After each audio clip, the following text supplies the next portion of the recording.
ইসরায়েলের সঙ্গে যুদ্ধে হিজবুল্লাহ অনেকটা দুর্বল হয়ে পড়েছে। অন্যদিকে সিরিয়ায় বাশার আল আসাদের পতন, মধ্যপ্রাচ্যে একের পর এক সহযোগীদের পরাজয়ে বেশ চিন্তায় পড়ে গিয়েছিল ইরান। তবে এসব দুর্বলতাকে পাশ কাটাতে চায় দেশটি। পারমাণবিক অস্ত্র বানিয়ে ইরান দাঁতভাঙা জবাব দিতে চায় শত্রুদের।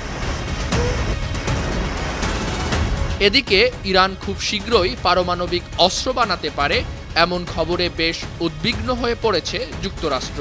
হোয়াইট হাউসের জাতীয় নিরাপত্তা উপদেষ্টা জ্যাক সুলিভান জানিয়েছেন, ইরান পারমাণবিক অস্ত্র না বানানোর প্রতিশ্রুতি থেকে সরে আসতে চাইছে। এতে বাইডেন প্রশাসন খুবই উদ্বিগ্ন। এই বিষয়টি ডোনাল্ড ট্রাম্পকে জানানো হয়েছে।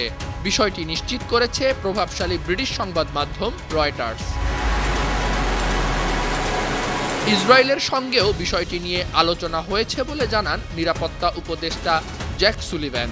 তিনি বলেন, এটা একটি ঝুঁকি যা নিয়ে আমরা সতর্ক থাকার চেষ্টা করছি। এটি এমন একটি ঝুঁকি যে ব্যক্তিগতভাবে আমি আমাদের নতুন প্রেসিডেন্টের দলকে অবহিত করেছি।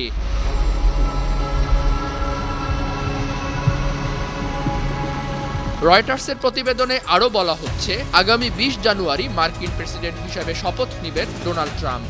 দায়িত্ব নেয়ার পর ইরানের তেল শিল্পে আরও নিষেধাজ্ঞা আরোপ করার সম্ভাবনা রয়েছে।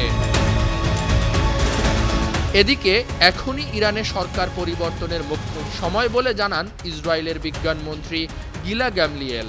এমনটি জানিয়েছে সংবাদ মাধ্যম ইরান ইন্টারন্যাশনাল।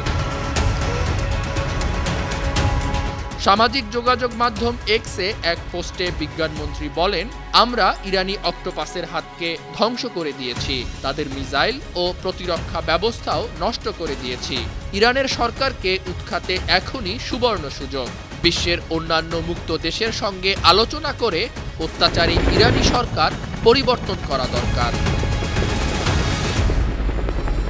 এদিকে ইসরায়েলের এই হুমকির পর হুঁশিয়ারি দিয়েছেন ইরানের শক্তিশালী রেভলিউশনারি গার্ড কর্পস আইআরজিসির প্রধান জেনারেল হোসেন সালামি। তিনি বলেছেন, আকাশ, পানি বা মাটি, পৃথিবীর কোনো স্থানেই কোনো শক্তি আইআরজিসিকে হারাতে পারবে না।